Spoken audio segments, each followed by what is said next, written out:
Bonsoir Laurent, effectivement elle a été intéressante, mais on va rassurer tous les supporters lorientais. Les Lorientais n'ont pas tremblé très longtemps, même si dès la 4e minute, bien c'est Vannes, le petit pousset de cette rencontre, le club de Ligue 2, bien qui va ouvrir le score avec ce petit décalage pour David Marteau, le centre pied droit pour la tête de son capitaine Patrick Le Guen, tête décroisée, impeccable, imparable pour le portier lorientais, le capitaine Fabien Audard.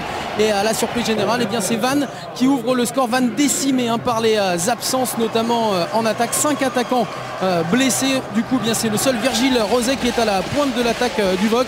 Et c'est donc le petit pousset qui va ouvrir le score. Mais les Lorientais vont réagir après une attaque-défense pendant la demi-heure. Le centre d'Amalfitano, la tête de James Fanchon. La belle histoire pour James Fanchon qui égalise, Christophe. Oui, James Fanchon qui vient d'être l'heureux papa d'un petit Marvin et qui marque un superbe but de la tête où il décolle bien et catapulte le ballon où Guillaume Gauquelin ne peut absolument rien faire.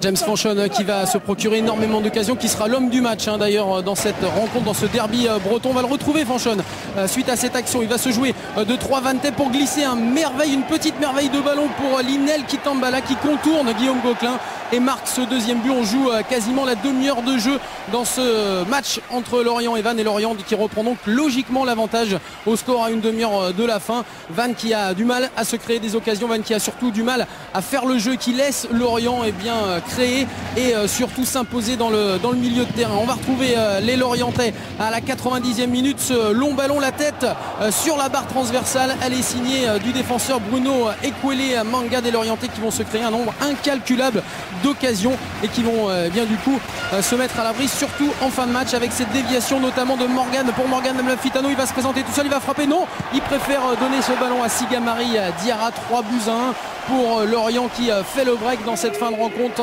avec des Vantais un petit peu aux abois dans cette fin de match, et Lorient qui va enfoncer le clou à la 92e et dernière minute dans le temps additionnel. Un décalage magnifique d'Arnold Mbouemba côté gauche pour le milieu de terrain Alexis Romao, frappe en roue les pieds droits, petit filet opposé. 4 buts à 1 pour Lorient qui se qualifie logiquement pour les 16e de finale de la Coupe de France. Le sourire sur les lèvres lorientaises, et c'est donc logiquement que Lorient va accéder au prochain tour de la Coupe de France.